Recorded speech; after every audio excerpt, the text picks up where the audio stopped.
आपने कभी सोचा है कि कैट में 20 या 30 परसेंटाइल वाला कोई बच्चा एफटी का रिटर्न क्रैक कर लेगा या जैट में 95 के आसपास परसेंटाइल ले आएगा और उसके कैट में 20 to 30 परसेंटाइल ही आया हो? ठीक है, तो ऐसा बिल्कुल पॉसिबल है ना। कुछ चीज़ें मेरी इस वीडियो में बहुत ध्यान से समझना, तो आपको चीज़ें क्लियर हो जाएंगी। ठीक है, और मैं जो भी केस बता रहा हूँ मैं अपने ही बच्चों के बता रहा हूँ। ठीक है, तो मैं इधर उधर नेट से ढूंढ के नहीं लाया हूँ ऐसे एग्जाम्पल, मैं अपने खुद के एक्सपीरियंस बता रहा हूँ। फिर आप अगर जिस भी इंस्टीट्यूट जाते हो तो वहाँ पे भी अपने टीचर से पूछोगे तो वो भी कुछ ना कुछ केस ऐसे बता ही देंगे, है ना। ईयर तो याद नहीं है मुझे, लेकिन हाँ 3-4 साल पहले की बात है। एक बच्चा था, खूब मस्ती करता था मतलब। ठीक है, कैट में भाई साहब घबरा गए कि पढ़ाई और लिखाई नहीं हो पाई। ठीक है, कैट में आई थिंक उसके 45 समथिंग परसेंटाइल थे, लेस देन 50 थे, है ना। जेड भाई साहब गए देने फुल कॉन्फिडेंस में। ठीक है, जेड में उसके 95 के आसपास परसेंटाइल आ गए थे, 94 to 96 की रेंज थी।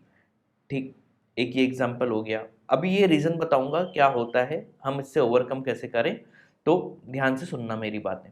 ठीक है, सिमिलरली एक लड़की थी, ये भी 2-1 साल पुरानी बात होगी। उसको देख के तो ऐसा लगता था कि एम अहमदाबाद निकालेगी, लिटरली बता रहा हूँ। इन्हें जो भी क्लास में काम दो सब इन्हें करके आ जाए, इन्हें एक एक दिन में इन्हें 200-200 क्वेश्चन सॉल्व करना। ठीक है, इवन कई बार तो मैं उससे बोलता था कि तुम सोती भी हो कि नहीं सोती हो, तुम 24 आवर्स ही लगता है पढ़ती रहती हो। इन्हें जितने भी काम दो वो सब कंप्लीट हो जाते थे।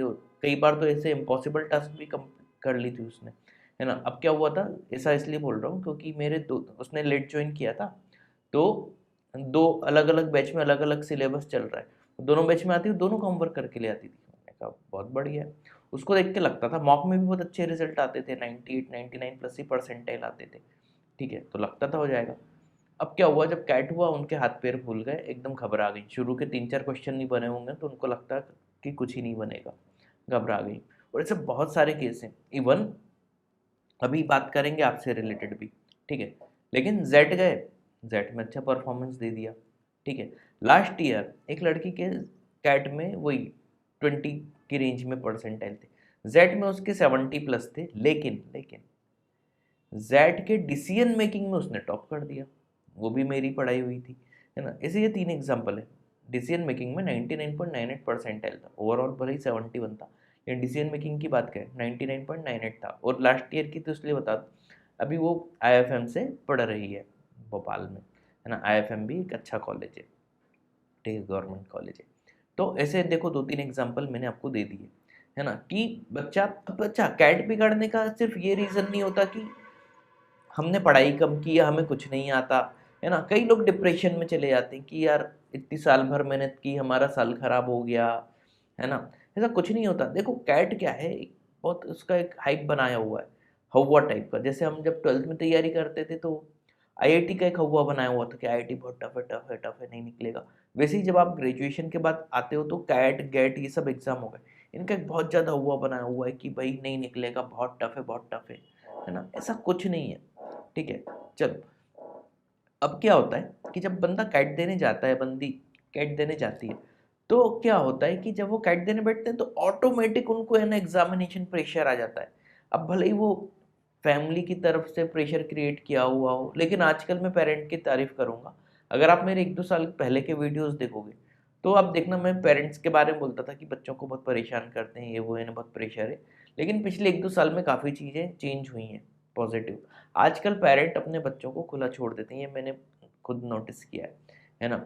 तो अब आप जब एग्ज़ाम देने बैठे तो या तो आपको फैमिली प्रेशर आ गया या फ्रेंड्स का प्रेशर आ गया कि उसके अच्छे आ जाएंगे, मेरे नहीं आएंगे टाइप, या फिर जॉब से रिलेटेड कि कैट नहीं निकला तो मेरी जॉब अच्छी नहीं लगेगी, या ये वो बहुत सारे प्रेशर हो सकते हैं। तो ये प्रेशर क्या होता है, जैसे ही वो एग्जामिनेशन हॉल में एंटर करते हैं ये प्रेशर उन पर हावी हो जाता है, फिर वो परफॉर्मेंस नहीं दे पाते, फिर उनके स्क्रीन ब्लैंक। कई बच्चों के साथ ऐसा होता है कि स्क्रीन ब्लैंक हो जाती है, भले ही मॉक में वो 99 परसेंटाइल ला रहे हो। कुछ बच्चे तो मेरी पहचान में ही 2-3 साल पहले ऐसे थे, जो कैट देने बैठे इतना घबरा गए कि उनको इतने पसीने आए कि जो नोटपैड मिलता है वो पूरा गीला हो गया पसीनों से। सोचो इस कदर का प्रेशर, वो प्रेशर हैंडल नहीं कर पाए। और ये भी एक एग्जांपल है आपको बताऊं। फिर वो भी एक लड़की थी मेरी कोचिंग में, फिर उसका यानी LRDI में जो टॉप करती थी मॉक टेस्ट में, नेगेटिव में मार्क्स आ गए। फिर उसको काफ़ी काउंसलिंग की। अगले साल जब उसने फिर से कैट दिया, उसके 95 पॉइंट समथिंग परसेंटाइल थे। फाइनली उसका IMI में सिलेक्शन हुआ था, है ना। और अभी उसका 15 लाख का पैकेज इन्फोसिस में लग गया है, ठीक है। तो ऐसे बहुत सारे एग्जाम्पल हैं कि क्या होता है, एग्जामिनेशन प्रेशर की वजह से हम लोग घबरा जाते हैं, लेकिन हमें लगता है कि हम काबिल नहीं है, हमसे नहीं हो पाएगा। ऐसा कुछ नहीं है, आपसे हो जाएगा। देखो, सब रियल में अपनी कोचिंग के एग्जाम्पल दे रहा हूँ आपको, नेट वेट से पढ़ के कुछ नहीं दे रहा हूँ। तो आप भी अगर कैट में घबरा गए होगे, आपके पसीने छूट गए होंगे, आप ब्लैंक स्क्रीन हो गई होगी, आप बड़ी पढ़ाई चीज़ें ढंग से समझ नहीं पा रहे होगे, कोई इशू नहीं है, कैट में हो जाता है। लेकिन ये एक अच्छी चीज़ है कि MBA में बहुत सारे दूसरे भी एग्ज़ाम आ जाते हैं। लाइक अभी स्नैप हो जाएगा, IFT हो जाएगा, जेट हो जाएगा, CMAT हो जाएगा। तो अगर आपका एक एग्ज़ाम बिगड़ भी गया तो आगे बहुत सारे एग्ज़ाम हैं जो आप निकाल सकते हो। तो और ये मेरा पर्सनल एक सजेशन मानो, मैंने अपनी लाइफ में से बहुत एग्जाम्पल देखे हैं इनका कैट बिगड़ जाता है। पहला एग्जाम होता है, नॉर्मली बिगड़ जाता है, लेकिन वो आगे के एग्जाम्स में बहुत अच्छी परफॉर्मेंस दे देते हैं। तो अपने ऊपर डाउट मत करो, आपका आगे चल के जो IFT, जेट, स्नैप, एनमेट जितने भी हैं सब बहुत अच्छे चले जाएंगे। इतना घबराने की कोई ज़रूरत नहीं है, ठीक है। तो उम्मीद है कि मेरा वीडियो पसंद आया होगा। और हाँ, जेड की प्रिपरेशन कर रहे हो तो Z300 की बस ऑफर की डेट 8 दिसंबर तक ही है, 9 से वो हमारा कोर्स चालू हो जाएगा, ठीक है। तो अभी तक नहीं लिया तो ले लो। और हाँ, जो लोग नेक्स्ट ईयर कैट लिखने वाले हैं तो कहाँ इधर उधर चक्करों में पड़े हो, मेरे यूट्यूब पे पहले मेरे डेमो वीडियोस देख लो, मोर देन 700 है, देन हमारा कोर्स लो जल्दी से, ठीक है। तो thanks for watching this video.